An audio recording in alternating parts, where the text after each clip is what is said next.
Hi everyone, back again with another tutorial. This time I'm working with translucent clay, which is Cernet White Translucent. I like the white. It's quite a brighter look than just the normal translucent. And I've not conditioned this at all because I like the sharp jagged edges. So I'm cutting it all up or chopping it all up into little pieces. Just keep going until you've got a nice little selection. And as you can see, I've separated 3 separate piles. So I'm chopping each one individually and just setting them aside. I'm going to add some mica powder to this. I quite like working with mica powder. It's nicer than alcohol inks, I think. I think it has a far more vibrant effect. Now the colour of this, I should actually show you what it is. It's Pearlex and it's turquoise. Really vibrant blue, almost like a cobalt blue. And I've started using a little stick here to mix it all together, thinking I'd keep my hands nice and clean and just work my way through. But as you can see, I gave up. It's so much easier just using your fingers. Take a bit of time doing this. Make sure every piece is coated. If they start sticking together, just loosen them off and make sure they're all coated. You'll know when they're right, when they start looking all separate. And just look how that shines. Beautiful. The next one, after I've cleaned my hands, which as you can see are completely filthy, the next one I'm using is a green, and it is apple green. What a great colour this is. Absolutely beautiful. I love greens anyway, so I do tend to gravitate towards them all the time. Sorry if you hear a noise in the background, that's my dog drinking water. And once again, this is Pearlex as well. Constant cleaning. And the last one is actually an interference shade. It's called Interference Blue, and it's also by Pearlex. I thought that I might use that just to combine the shades together. So I've put that on there. Unfortunately, you can't really see on the screen the effect. Maybe a little bit you can see. So cleaning up again. And now I'm adding some Sculpey white liquid clay. I don't want to be too heavy-handed with it because it gets a little bit too soft. So I always suggest try a little bit first, see how that works, and then you can always add more. I'm still keeping them all separate and mixing it together. Now this should hopefully combine the little pieces together. Mix through. I've gone back to the little tool again. Mix them all through. Oh, see, I did need a little bit more. You can judge for yourself. You can feel if things are going to start combining or not. And once again, it's starting to get messy. I always thought alcohol inks were bad, but mica powder seems to be just as bad. Okay, so I want to keep them in separate piles, but I'm going to combine them all together. Now, what I did have in mind didn't work out, as you'll see in a little while, but I'll talk you through that. This seems to take forever to try and get it to combine. They just stick to your hands. They just don't want to do anything, but persevere with it. And as you see, it does eventually start coming together. It doesn't really matter if it looks a bit messy, that the colours are crossing over, because it's the middle part that we want, not actually the outside. So just keep going. And as you can see, it is forming something. It's not pretty at the moment, but we're getting there. Bits falling off. Just keep going, keep going. You just think at the time, oh, this is never going to come right. But it does. It does. Start forming it into a bit of a log. And through this, it looks as though I'm clapping my hands all the time. But I'm just pushing and pushing and pushing, trying to get all those air bubbles out. There we go. We're getting somewhere. Look at that. You'd never think that you'd end up with a block with what we started with, would you? All right, flatten it down. I'm lengthening it by pressing on the sides and once again cleaning up. Sorry, the camera's shaking a little bit there.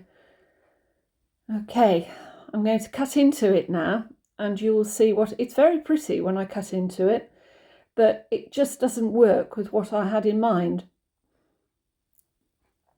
So I'm going to flatten it down so that it's quite a sharp block with sharp edges, square edges.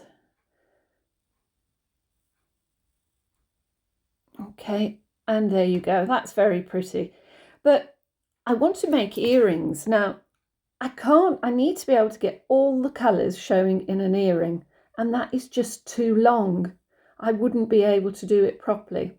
So I ended up squashing it back down again, taking out little bits there, squashing it back down.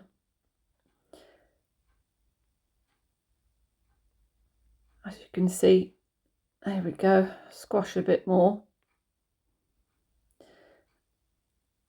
And then rolling it through to see how it looked when it was all joined, but it didn't look great. So I ran it through the pasta machine on the thickest setting, which is 0 on my Atlas 150. And then I decided to separate out all the colours. Now at this stage, I didn't know how it was going to turn out. So I separated all the colours and virtually went back to the beginning again by chopping them all up. So there, chop them all up.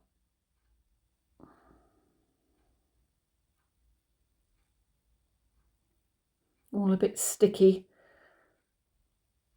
I don't think I chop them too fine. Make sure they are separated so that you can see a bit more of the pattern. But yeah, chop them up and then mix them all together. And that looks, I thought that looked quite pretty at this stage, but once again, I didn't know how it was going to turn out. So back to making a block and getting rid of those air bubbles. Just keep pressing and forming into a block.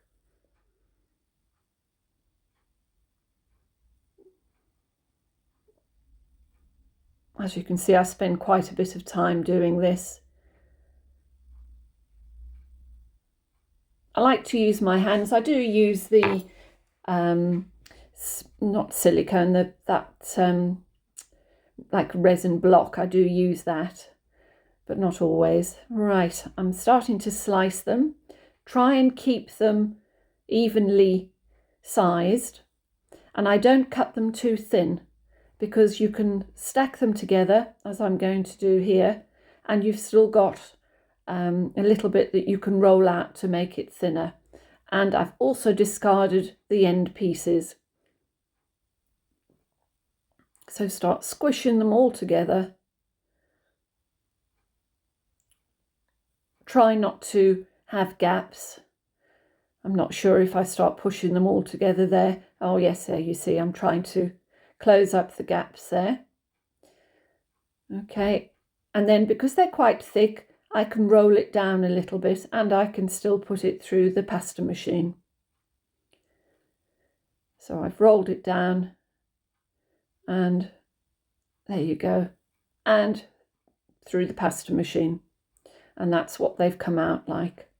Now that's quite pretty, but as I say, when you see what their finished earrings look like, I was quite pleased with them. So once again, it's the great part where you start choosing all your cutters. I must admit I do have rather a lot of cutters. Sorry, there's the dog again, if you hear that noise. She's only doing it because I'm talking and she's looking for attention. Right, she does this to me all the time. Okay, press that down. And off camera, I'm actually dipping into corn flour or cornstarch so that my cutters don't stick. There you go, I'm using that like plastic cube thing. I'm choosing, now these cutters are brilliant, but I I did resin my earrings at the end, and I made such a mess resining them that they ended up in the bin. But they're really nice cutters, and I shall persevere with that. Unfortunately, the resin ran off the edges, and as you can see, there's very narrow gaps, and it was very hard to get in to be able to pull the resin off. So, okay, that's it. Shame I spend a lot of time on those. But you learn something. From everything that you do, you always learn something. And one thing I do know is try and clean your pieces as much as you can before you bake them, because you'll save yourself so much time at the end. I do hate sanding, so as little as I can do, I will try and get away with. Right there, just clean the little middle bits out.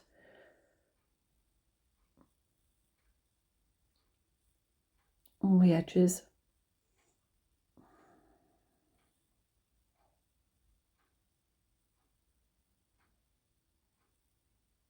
There is a lot of work in those, and they almost unravel as you're doing them, but they do come back together again. I will make some more, and hopefully I can show those to you, because they're certainly worth the effort, unless of course you go wrong when you resin them. Oh, and here some of the finished pieces. Really pleased with the way these turned out. I hope you've enjoyed this. Thanks for watching. Bye.